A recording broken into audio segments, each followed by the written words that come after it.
All right, good afternoon. Thank you for joining us for today's FASEB webinar on understanding the difference between regulations and policy. It seems like most of the anticipated attendees are now logged in, so we will go ahead and get started because we have a lot of great material to walk you through today.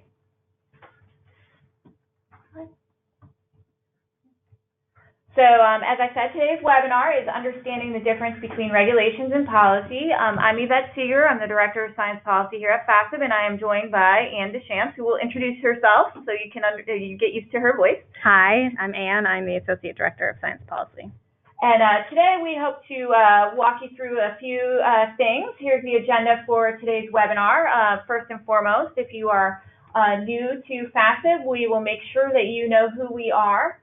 And then we'll go into the meat of today's topic, which is first, what are the distinctions between policy and regulation? What are the processes for policy and regulation development? Whether or not, we'll talk about whether or not the public has a say in the development of policy and regulations. And then I'm anticipating that you are an active group that will have some questions. So we will have a question and answer session at the end of the webinar. Speaking of questions, if you want to ask a question, you can ask them throughout the webinar. Because there are two of us, we will be tag teaming. So if there are some immediate questions that we should resolve, we will be looking for those, but we will try to manage most of the Q&A at the end. But if you look at the toolbar on the right side of your screen, that you should see a question box, and you see the image here on our screen of where you can type the question. And be sure to click send, and that will be sent directly to us, so we'll see your questions pop up on our screens here. So if you have questions throughout, be sure to ask them. All right, so without further ado, we'll go ahead and get started. First, a little background on FASEB. So FASEB stands for the Federation of American Societies for Experimental Biology. We are a federation of 30 scientific societies collectively representing over 130,000 individual researchers. And our mission is to advance health and welfare by promoting progress and education in biological and biomedical sciences through service to our member societies and collaborative advocacy. And here you can see all the different logos of our 30 different member societies. And it doesn't matter how many times I see this, I'm always impressed by the breadth of the different biological fields that are represented within the FASEB family. So kicking off with today's topic, what is public policy? And we pulled some information, some stock information to provide a high-level perspective, but throughout today's webinar, both Ann and I are former bench scientists, so you know, a lot of what we'll be offering is a perspective as former researchers who now work in the area of policy. So when you look at a traditional definition of public policy, it can be defined as a system of laws, regulatory measures, courses of action, and funding priorities concerning a given topic promulgated by a governmental entity or its representatives. And since both Ann and I are in FASEB Science Policy Shop, you know, a lot of times we think of policy, we start to drill down, and we think of two different categories of policy. So there's science for policy and policy for science. And those who are in the Beltway listening are probably groaning because we always recite that. But it really is a clear way of thinking about the two different types of policy that we think of as researchers. So science for policy is taking scientific data and scientific findings and using that information to develop and drive policy decisions.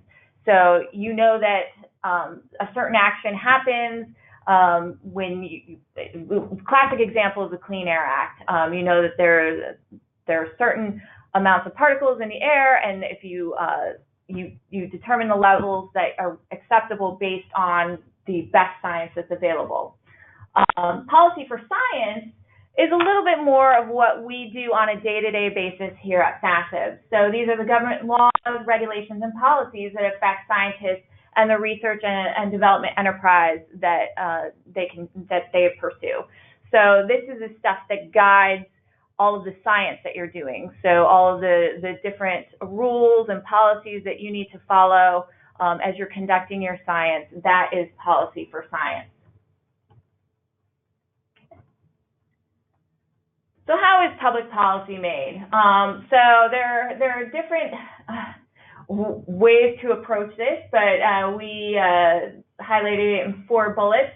So policy is usually made in response to some sort of issue or problem that requires attention. There's something that needs to be addressed, an issue that needs to be raised.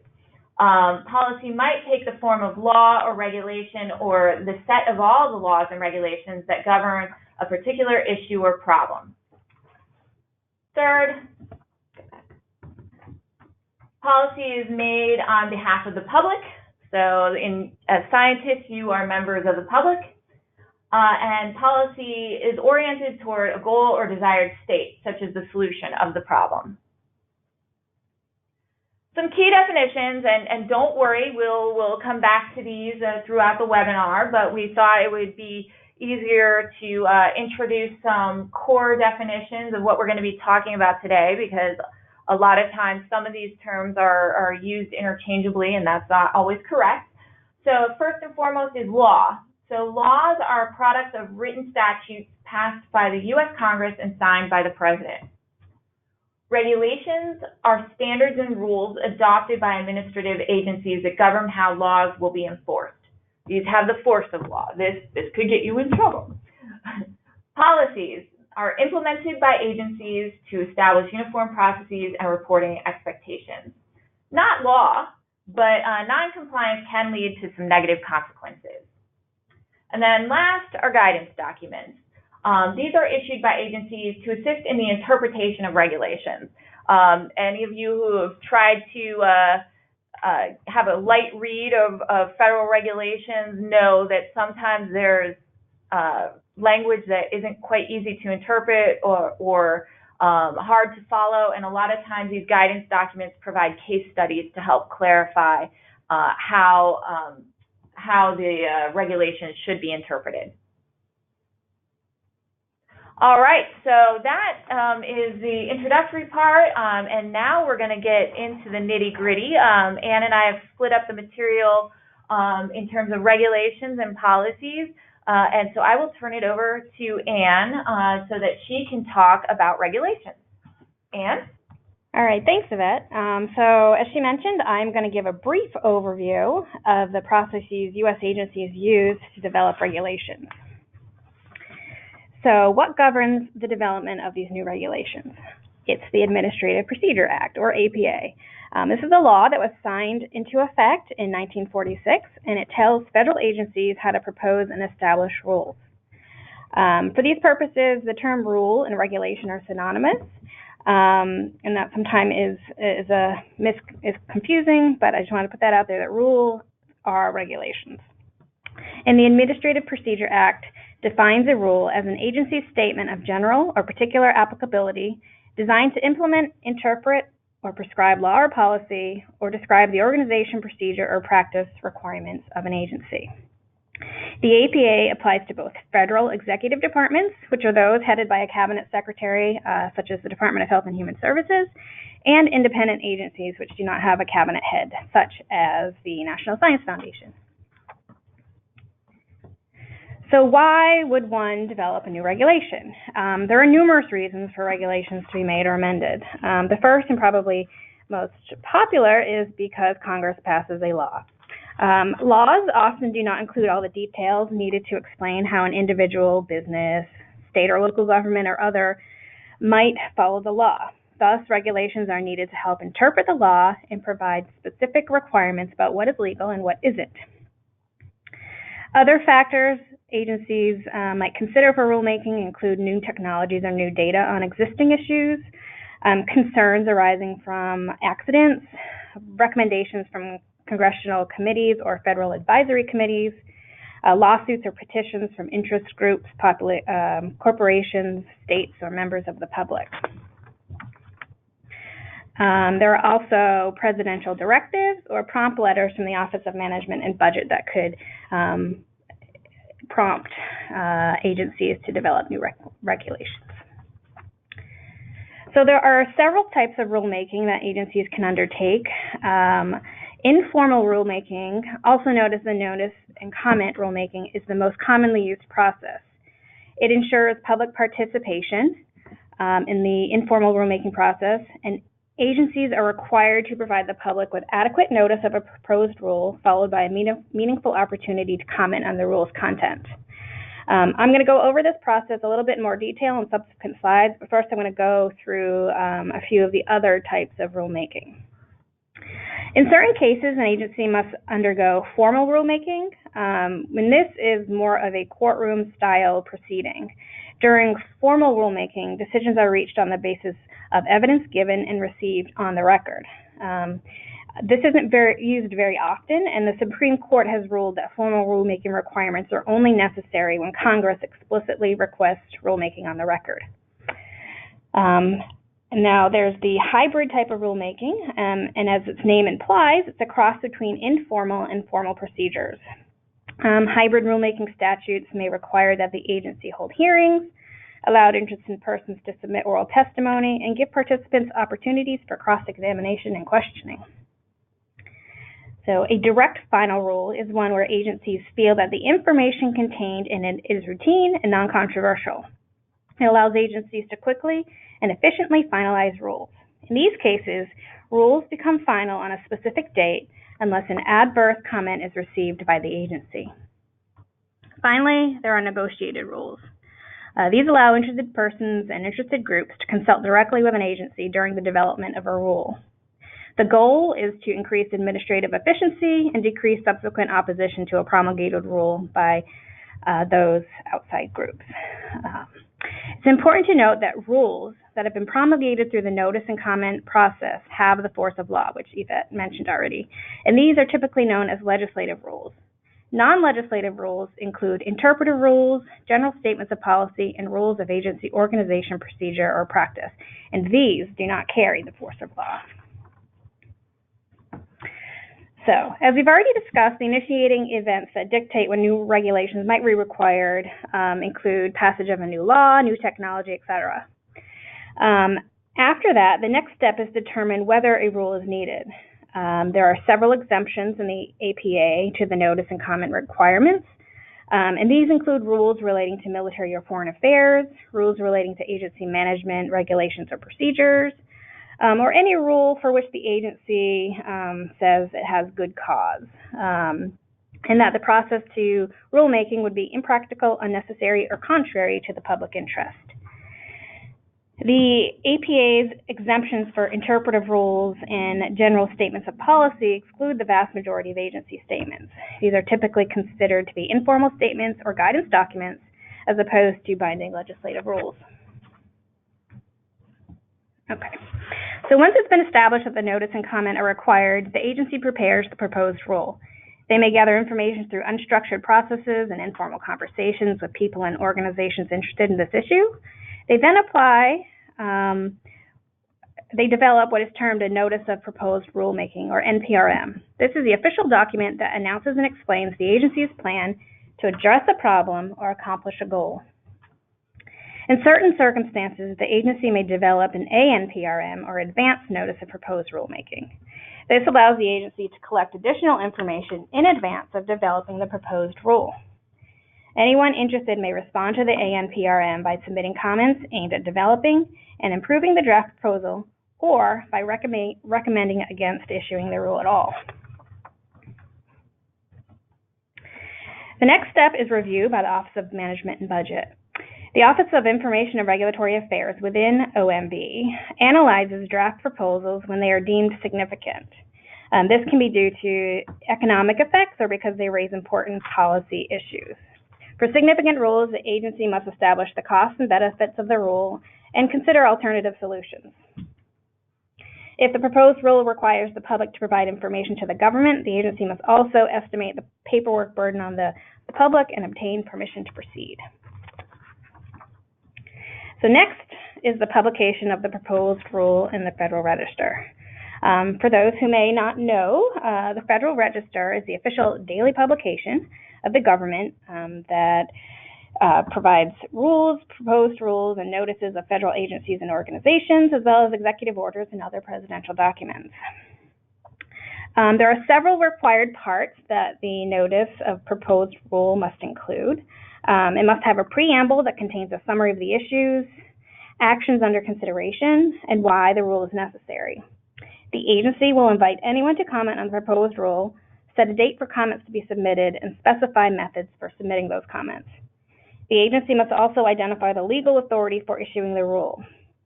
Following the preamble, the agency publishes the regulatory text of the proposed rule in full. So under the APA, an agency must provide the public an opportunity to submit written comments for consideration by the agency. They will specify a comment period ranging from 30 to 90 days. For some complex rules, agencies may provide for a longer period. In addition, agencies may extend or reopen a comment period when it is not satisfied that it has received enough high-quality comments, or when the public makes a good case for adding additional time. So typically, written comments are submitted through the regulations.gov website. If you go to this website, you can use the search toolbar and search for the official electronic docket for the rule that you would like to submit comments to. There are several options for submitting comments. You can write directly into a text box that's provided, or you can upload a finished document such as a Word document or PDF. So with respect to public comments, as I mentioned, any individual or group is able to submit comments on all or any part of the rule. Importantly, the agency is not permitted to base its final rule on the number of comments in support over those in opposition. The agency must base its reasoning and conclusion on comments, scientific data, expert opinions, and fact. This is particularly important given the ability of some groups to engage their constituents to submit significant numbers of form letters in support or opposition of a proposed rule. Finally, an agency may choose to hold public meeting because of the nature or the issue of the rule, or in response to widespread public input. Any meeting must be announced in advance and open to the public. So once the agency has received all public input, they analyze the data and they prepare the final rule. As I mentioned, they will consider all the public information that they've received, and they will determine what, if any, changes of the rule are required. As with the proposed rule, the Office of Management and Budget will review the final rule to determine whether it is significant due to economic effects or raises important policy issues. After OMB review, the final rule is once again published in the Federal Register. The final rule includes many of the sections of the proposed rule. However, in addition, it must respond to major criticisms in the proposed rule comments and explain why the agency did not choose other alternatives. It must be published in the Federal Register not less than 30 days before the rule's effective date, and if there are significant rules, they are required to have at least a 60-day delayed effective date. So what happens after the final rule publication? After the final rule, agencies must provide text to be submitted to the Code of Federal Regulations. The Code of Federal Regulations contains all of the generally applicable rules of the federal government. In addition, agencies may develop guidance documents, as Yvette mentioned, to help interpret the new regulations. So far, all of the rulemaking process has been guided by the agencies. So one might ask, does Congress have a say in the outcome of these rules? And in fact, they do. Under the Congressional Review Act, new final rules must be sent to Congress and the Government Accountability Office for review before they can take effect. If Congress doesn't approve of the new rule, the House and Senate can pass a resolution of disapproval. If the President signs the resolution, the rule becomes void. Congress may also exercise its oversight by holding hearings and posing questions to agency heads, by enacting new legislation, or imposing funding restrictions. So that is a short primer on the regulation development process, and I'm going to pass it back to Yvette, who is going to talk about policy. All right, and before we shift over to the policy side, I want to address a question that came through while Ann was speaking, and thank you for the question. They asked if the slides would be made available, and yes, they will be made available those of you who are registered for this webinar and you passed step 1 because you're on it on the webinar, you will receive an email once we upload both the recording and the slides, and they will also be made available on the FASEB website on our webinar page. So never fret or don't fret, you'll be able to see this information later, and we appreciate the positive feedback about the quality of information being provided. So I think that addresses the major questions that we've received thus far. So I will go ahead and I will build upon Anne's discussion of regulations. Why we started with regulations is that you'll see a lot of similarities in the process for regulations and policy.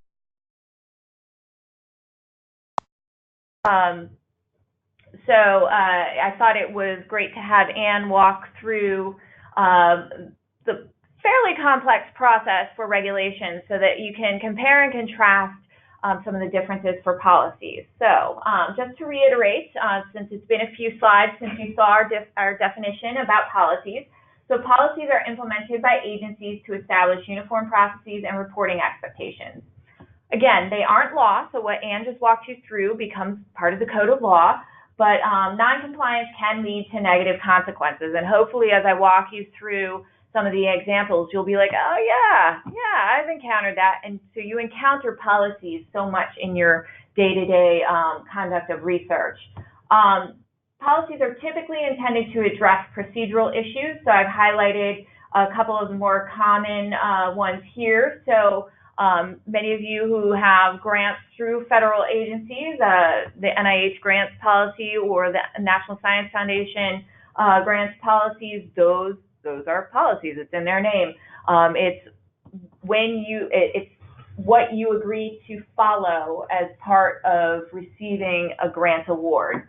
Another example is for those of you who are funded through NIH, the A2 grant submission policy. If you were conducting research about a decade ago, many of you will recall when NIH made a decision to change the resubmission of grants, the ability to resubmit grants called an A2. So you have one revision and a second revision was your A2. And in an effort to make sure that new and novel science was being done, a policy was put in place in 2009. This policy was later rescinded due to other environmental factors, mainly the funding situation, but that was a policy that NIH put in place that affected what researchers could submit as a grant application. A more recent example is something that is a policy that is still under development, and that is the Next Generation Researchers Initiative, which is a series of policies that NIH and its constituent institutes and centers are putting forward in an effort to make sure that there is a robust workforce pipeline of young investigators, but also that the agency maintains science that had already started funding, so mid-career scientists. And that, like I said, that policy is still in process. It has goals, but they're still making tweaks to the policy. So stepping back, and Anne highlighted some of the players in regulation development and some of the there are some similar players in policy. Here's a list of who are the drivers of policy development, and policy can be drafted by whoever needs it. And some of them at the top of the list, the executive branch, legislative branch, judicial branch, the agencies, federal advisory committees, state governments, those align very well with what Anne just walked you through. Very similar players. They're in government. They're responsible for dispersing funds. They're responsible for state or federal budgets. But if you look at the second half of the list, there's a more robust set of players within the community. So policy is not just limited to the government. A lot of the policies that you actually encounter on a day-to-day basis are those put in place by your university or accrediting or licensing organizations. Professional organizations such as FASEB member societies also have policies. Industry, think tanks, and disease advocacy organizations. Some of them actually enforce policies. A lot of them or actually all of them, play a role in developing policies. So for the biologist, and here's my biology nerd joke. So everyone tends to think, oh, well, I'm a scientist, I'm trying to navigate policy. It is a completely foreign world for me. So I just want to convince you that it's a fairly similar process to something that you might know. So here on the left, we'll have the process for policy development. And as you can see, it's multi-stage, it's cyclical. And that looks kind of similar to something that biologists might be familiar with, which is the Krebs cycle. You can never get away from it. So, but it is the same idea that it's nothing that's static. It's meant to be nimble. It's meant to always be reevaluated throughout. So, you know, it really is something that's continuous. It's not like one and done. And as you dig deeper into policies, particularly when you look at, say, the NIH guide for different policies, you'll see the multiple revisions, because you start with a policy, then you go through and you evaluate it, you look how scientists are affected, and you go back and you make revisions. So, very similar to regulations development, step one is identifying the issue. And Anne highlighted some of our favorite resources, but I want to expose you to some of the different opportunities that are different places where we identify issues in policymaking. So first and foremost is our favorite read here at FASEB, or at least it's mine. It's the Federal Register. And as Anne already described, this is basically the government's newspaper, where everyone advertises, or the different agencies advertise what they're thinking about or some of the problems that they're trying to solve. And in the case of regulations, they update us on where they are in the development of a regulation. But also in policies, they will put out a draft policy for consideration, and we will read the Federal Register and say, hey, this is something we should look at, and we will gather more information. So the Federal Register. Another source is for NIHers, the NIH Guide. So how the National Institutes of Health uses the Federal Register, they tend to post in multiple places. And the NIH Guide is the newsletter for NIH, the NIH community. And a lot of times what they'll do is they will post an idea, a policy idea in the NIH Guide. And they'll also usually issue something complimentary in the Federal Register. But this is their secondary process to make sure as many people as possible see it. What we've seen recently, as we've shifted away from a paper-based government to electronic-based, is not only are the agencies using these formal processes such as the Federal Register or the NIH Guide to communicate with the community, they're using blogs, you know, NIH, just like us. So one of them that we follow quite closely is Dr. Mike Lauer's blog, Open Mike. So Dr. Lauer is the director of extramural research at the National Institutes of Health. And so this is a way where they take the formal language that they probably posted in the NIH Guide or the Federal Register, and they use a more casual way of framing what they were trying to resolve, and they frame it in their blog. And then, so that's how the agencies approach it, but I also mentioned at the beginning some of the different players that are active in policymaking, that they may only appear in the latter steps of regulation development. Sometimes organizations like FASEB don't necessarily wait for the agencies to initiate something on a particular idea. They will use their resources, their access to scientists to do a deep dive on a specific topic and come up with recommendations and put them forward to the agency for consideration. And so we have a screenshot of a recent one, a report that we did on maximizing shared research resources, where our scientists worked together to determine some of the issues facing shared research resources and core scientists, some of their challenges within their institutions and access to shared resources and usage of shared resources. We made our own recommendations that we put out as a report. So there's more of this, you have more people throwing out ideas in policy making or initiating ideas. I shouldn't say throw out, but putting ideas out there for consideration. So it's a very active discussion when you get into policy. So we've identified the issue. And then step two, again, very similar to regulation development, is to collect information. And this is where it can vary based on the amount of time that the group that's initiating the policy wants to put into it. When are they expecting to have their final policy, or the extent of information that they're seeking. So bread and butter is a request for information, and this is, they put the idea out for comment, other groups respond and say, this is what we think about this proposal.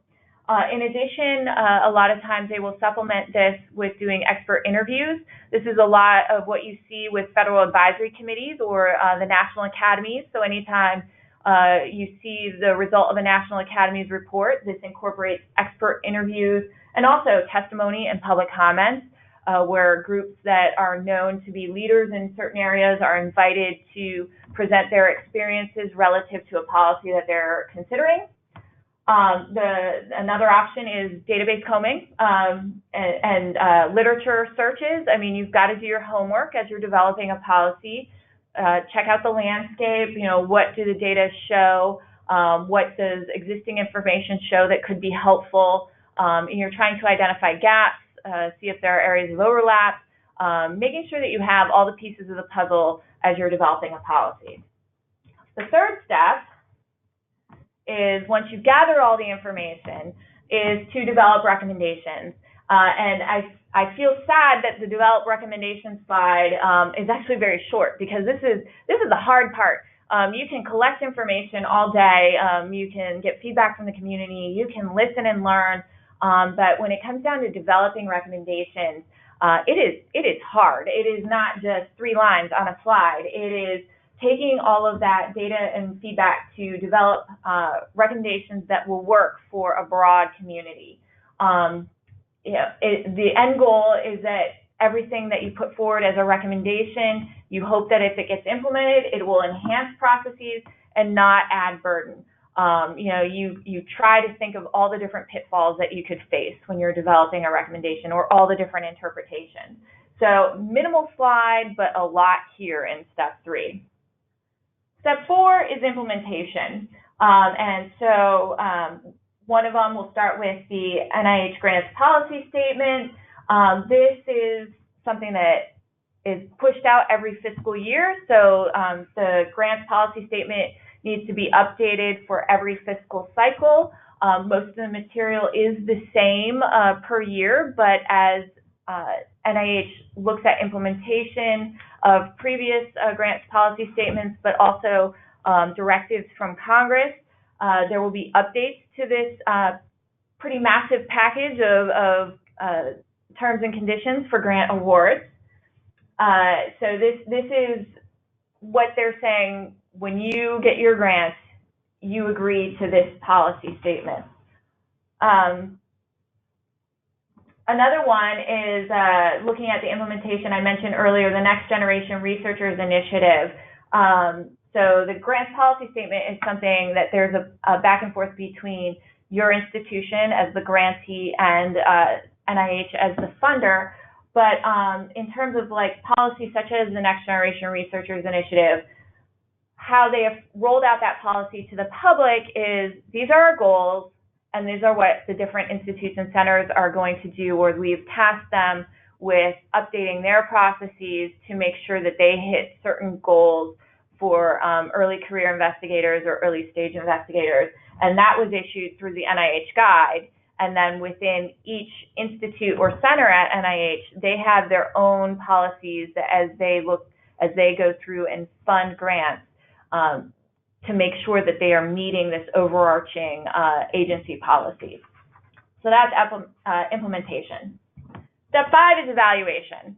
As I said from the outset, policy making is not one and done. So there is always a regular, or there should be a regular evaluation of policies. And depending on the extent of the policy, it might be a more frequent evaluation. Sometimes with specific grant programs, you might have to wait for a couple of years to get data, but with new policies that change funding structures, they might need to be evaluated a little more regularly than a program that will need to enroll trainees, etc. So evaluation, and typically as you initiate a policy, there should be an evaluation plan before you even get started with the implementation. So even though this is step 5, it's actually step 0 in policy making, because you should be trying to figure out what you're trying to achieve before you even, or what are your intended goals or consequences before you start flipping switches and implementing policy. So some of the evaluation questions are: did the policy achieve goals? Were there unintended consequences, positive or negative, as a result of the policy? What was the feedback from the community? As a policymaker, I can say, wow, I can write policy X, Y, Z, this sounds great. But if it's not well received by the community or makes the community's life harder, it's not going to be well received, it's not going to be popular, and chances are it won't be effective, because you're always going to have that pushback from the community. And then last but not least, are changes necessary to achieve goals or enhance implementation? So these are all the things that you're considering as you evaluate the policy. And step 6 is revision if necessary. So policies may need to be updated to address a gap. You may not know that you have a gap until you have a policy in effect for a year. Frequently, and we're certainly seeing this now, policies need to be updated to accommodate new technologies, new ways of doing business. Also, enhanced data. As we get more and more information about the type of science being done, then we have to change procedures. Another big one, and this goes back to an example I cited earlier, is you can never anticipate the fiscal environment. And I'm sure my colleagues on the webinar who look at the budget cycle each year are nodding their heads in agreement. You can make the best policy in the world, but if the fiscal environment is not supportive, then it will be hard to put forth a new policy. And then also, Anne walked you through regulations. That becomes part of law. So as the legal framework gets updated, sometimes you will have to update your policy framework to match that. So that is a kind of an overview of the policymaking process. So hopefully, as we were going through that, you saw some similarities between the regulatory process and policymaking, but also some of the differences. Did we get any new questions while we were chatting? Doesn't look like it. All right, so then we'll move on to our favorite part, because you're here on this webinar not only to learn about the regulatory and policymaking process, but also hopefully you're engaged and you want to be part of it. So we wanted to walk you through some best practices. And Anne, we want to do a trade-off here, or? All right, well, I can start and then Anne, chime in, be my color commentator. So who should submit responses? We've talked a lot about reading the Federal Register for requests for information, and yes, we're from FASEB, and this is something that we do quite frequently, but we wanted to make sure that you understood all the different players who could comment on policies and regulations. So first and foremost, organizations. So scientific societies like FASEB, institutional organizations like AAMC, AAU, and APLU, all the institutional orgs, and professional organizations, so the National Postdoc Association, Laboratory Animal Sciences. They are all, we will approach it from the FASEB perspective of this is something that's important to our community. Trust me, these other organizations are looking at the Federal Register and the NIH Guide and looking out for their constituents as well. Individual institutions can also submit comments, and they are definitely heavily engaged in this process individually as well as through their organizations, their overarching organizations. So frequently, individual universities will submit comments on a particular policy or regulation. We certainly saw active engagement of universities when the Department of Labor overtime rule was being considered as a rule a couple years ago, as well as independent research laboratories. Last but not least, individuals can comment. You don't have to feel as though you wait for your organization to issue comments for you. They are working on your behalf, but if there is something that, if you have an important perspective, and it is important for you to submit your comments as well. So individual faculty members, trainees, and staff members, we encourage you to look at these opportunities as well. We do encourage you to work with your institution if you are planning to use your organizational affiliation to make sure that your response is coordinated with the organization. But you can also comment as a private citizen. So, if it affects you and you feel passionate about it, your voice should be out there. In terms of what makes a good response, we have a few of our pro tips, and I just wanted to highlight a recent blog from the NIH Office of Science Policy that also provided tips. I think they align very closely, but we appreciate the agencies highlighting what they want to see from organizations. But some of our tips are clearly state who you are or who you represent. For us at FASEB, our letters always begin with what we started this webinar with, is that we are a coalition of 30 scientific societies representing over 130,000 individual biological and biomedical researchers. Boom, you know who we are.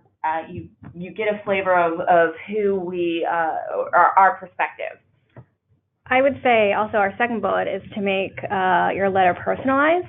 As I mentioned with the regulations when they're reviewing comments, they do look at number, but they don't take that into consideration. So if you're building on content, uniform content, you want to personalize it to give your input, your perspective, and how it might affect you personally.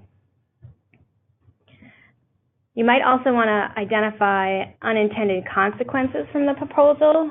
The agency may not understand your perspective or your point of view, so it's always important to let them know what potential policy may do that they hadn't thought of yet. And I think Carrie did note in her blog post that this was very important, because sometimes they don't always think of what might happen. You also want to suggest solutions. I think Carrie mentioned this as well. They don't know everything.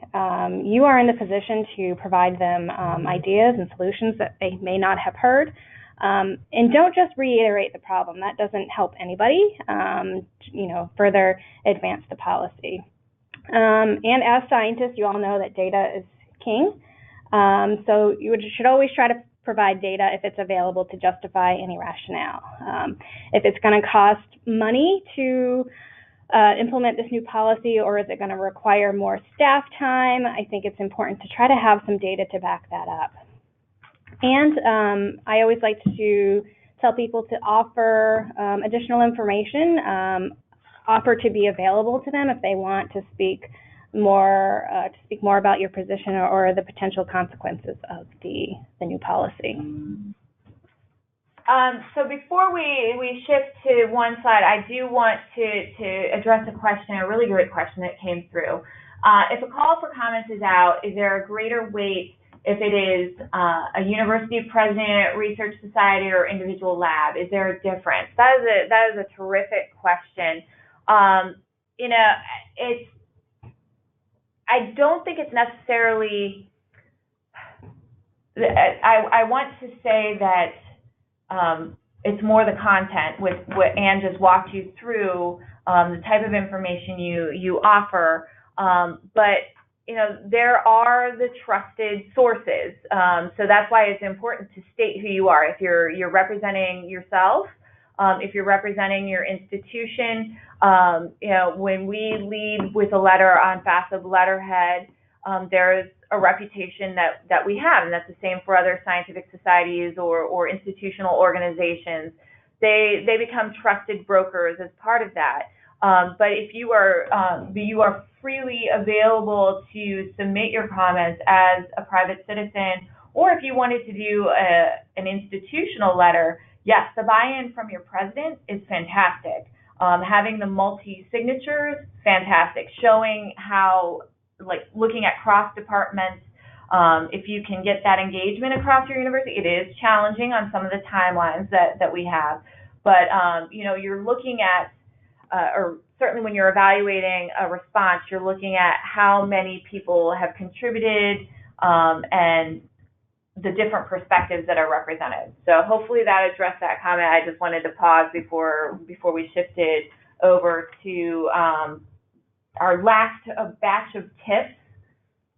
So other tips, and this is, again, stuff that we pulled together because we are used to responding to comments, and some of them may seem obvious, but we have seen all the pitfalls.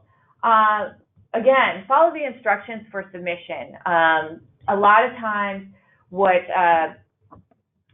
is issuing comments through snail mail, postal mail, is not the way to respond anymore.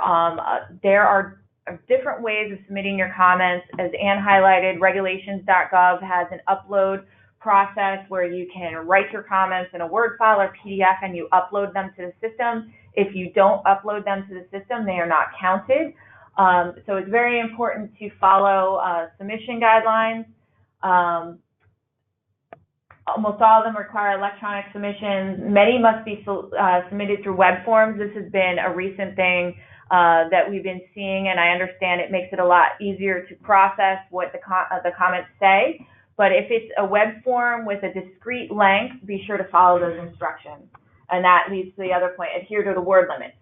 Also, just be aware that comments are frequently made public and can be subject to FOIA, and that's the Freedom of Information Act.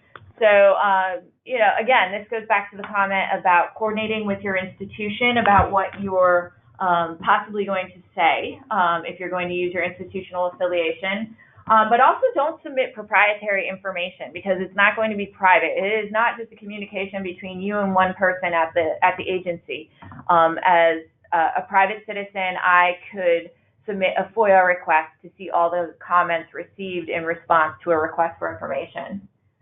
And then lastly, and I know, again, it probably seems obvious, but these agencies or groups that are soliciting feedback are going to take the time to read your comments. They aren't seeking your feedback just for the sake of seeking your feedback. It is part of process, but someone is on the other line reading your comments. So take the time to thank them for the opportunity to provide input. Particularly in policymaking, because they could just put forth policy and not really engage the public. So, and by being polite and offering information, you frequently open a dialogue to offer information on related topics. And again, that's how groups like FASEB become trusted sources. So those are our tips, and we see a bunch of questions, so we want to make sure to tackle that in our Q&A. And I know Anne's been reading over here. All right, so there is one question. Is number of responses important or just content? So I can speak specifically with regard to regulations. The agency is not permitted to base its final rulings, final changes in the rule on the number of comments in support or in opposition to the rule. They must base the changes or the rule on comments, scientific data, expert opinions, and fact. So as I mentioned when I was going through my slides, there are some groups out there that have a large constituency, over millions of constituents, and they're able to engage their community to respond to comments in droves. And a lot of those are either in support or in opposition.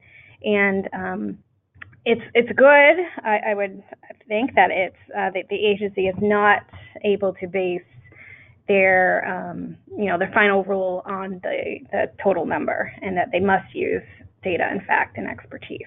So. And I can vouch for the fact, having processed comments while working at an agency in the past, when you get a form letter response multiple times, it is counted once. It is, we received that feedback once. All right, so we have a comment about academics are being crushed by regulations, taking more and more of our time away from science with each passing year. Many of these changes will not correct important underlying issues in science, some of which are due to the speed at which researchers feel they must move to publish big new findings. How can we show realistic estimates of the impact of regulations, both positive and negative, with the time that is available to faculty whose job it is to get large grants?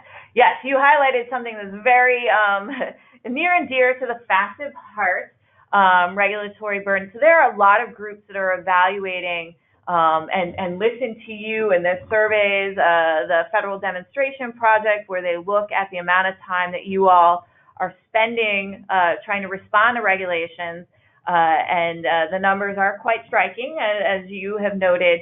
And trust me, the agencies are looking at those numbers. There have been several reports that have cited those data, and the one thing that I know it doesn't move fast enough for you is that they are behind the scenes coordinating, because they don't necessarily like the fact that investigators are having to spend all this time to address these regulations. And so FASEB and other groups have been working really closely together, and then with the agencies, to help kind of prod the agencies so that they can streamline some of their regulations, because we can provide the perspective that you just offered. You know, you're the one being crushed. You can say X, Y, and Z is making my life more difficult.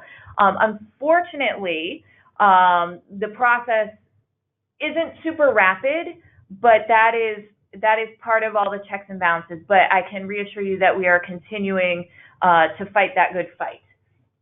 I would add that, as Yvette mentioned, the agencies are working to try to reduce burden. There was language in the 21st Century Cures Act, which was passed in December of 2016, that told agencies to try to reduce burden with respect to animal research. So they are currently working on that. The RFI on that closed not too long ago, and the USDA is also looking at reform initiatives. And I believe their request for information closed recently as well. But just know that there are efforts underfoot to try to reduce some burden. All right.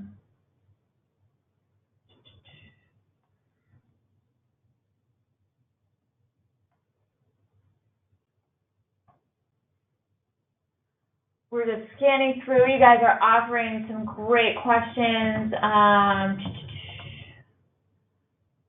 In the past 5 years, NIH has implemented changes without comment periods in many cases that use a lot of time from investigators but do not improve the ability to rank likely impact of projects.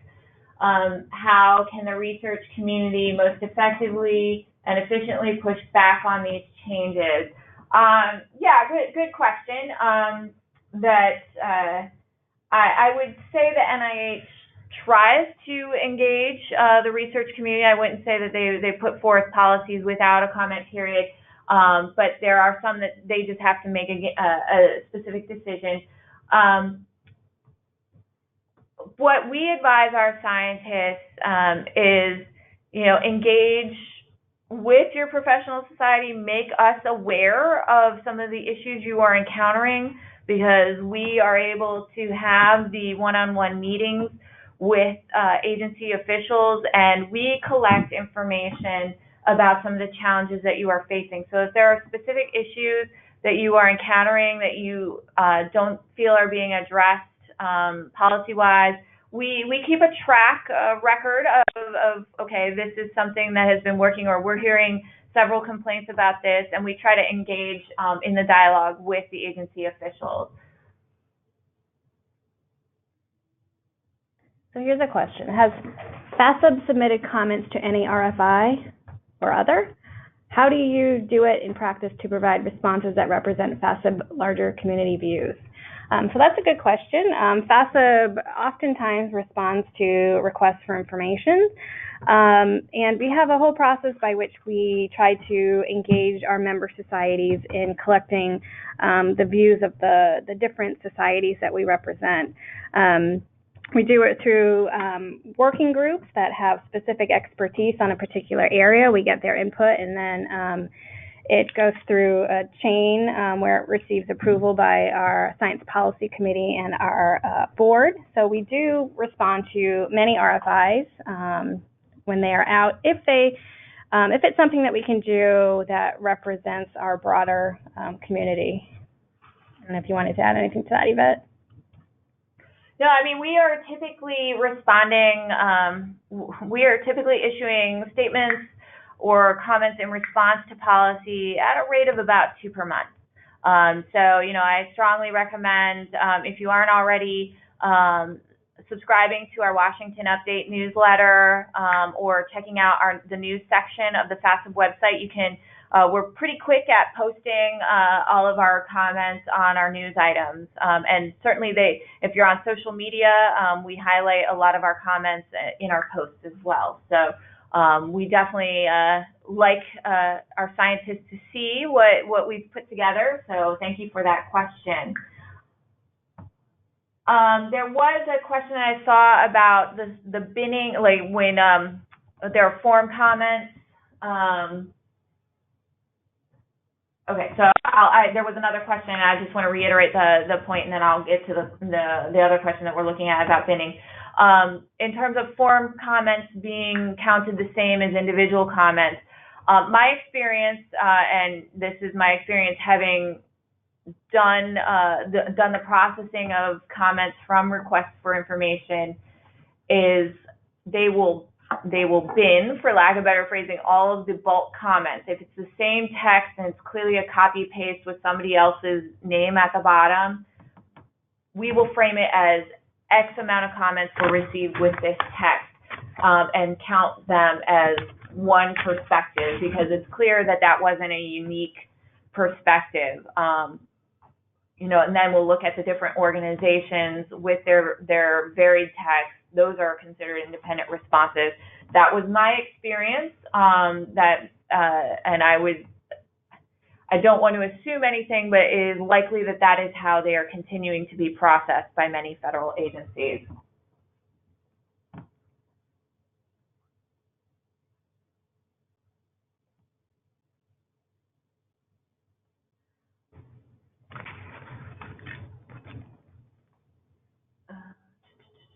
All right, we're just going through. So there's a question about the difference between policies and standard operating procedures. Standard operating procedures are typically something that you see at the institutional level. I mean, I tend to think of a lot of the policies, particularly like grants policies and how you produce your reports. I would say that's interchangeable, that's your standard operating procedure for fulfilling your grants policy, but that's not, it doesn't necessarily fall within the same policy process. I don't know if, Anne, if you have, I mean, SOPs are usually something that you do procedurally internally. Right, that's what I would say. Not something that's issued by the agency. There's one question, not a dumb question, asking what is a statute, and yes, that was an early one. Yeah. Sorry. Thank you for your patience. A statute is essentially a law. It's a written law passed by a legislative body. So I think statute and law are interchangeable. So there you go. Let's see. And one last comment. Because I know we're coming up on a 3 o'clock hour, and I think we've cleared most of the intent of questions. And while I'm answering this question, we'll have Anastasia switch to slide over so you can have our email addresses. But is the number of responses important or just the content? Great question, Molly. Thank you. And I wouldn't have expected a better question from you. But it is definitely the content. They are looking at what you're putting forward. I know every once in a while when we submit comments, and we recently submitted comments in response to notice of proposed rulemaking from the EPA, you look at the number of comments that are there, and that says a lot. Yes, it shows the amount of engagement, but it really is the quality and the concerns that are raised within those comments that they should be evaluating as they are reviewing those comments. So a lot of times when you see those really high numbers, when you start looking at them, and I know there was one instance that we were talking about recently where an agency said they received several thousand comments, but something like 80% of them were form letters. And so, they are looking at the content. They aren't just being blown away by the numbers. So it really is important to highlight some of the areas that we discussed about framing your argument and presenting the data to make sure that your comment and your concern is hopefully addressed by policy. Are there any? I think we've tackled most of, yeah, it looks like we tackled that one. So, yeah, we discussed that. So I think we've cleared most of the questions. If not, what we've learned from this Q&A period is that you're certainly not a bashful bunch. So we appreciate you being so engaged. Thank you so much for participating. You have our email addresses here. As we mentioned at the outset or earlier in this webinar, because you signed up, you will receive an email with the link to the recording and the slides. And they will also be posted on the FASEB webpage, so you will have access to this information. You also, through our emails, have access to us. And Anne, have I missed anything? I think you got it all. All right. So, well, thank you again for your attention, and we look forward to seeing comments from you all.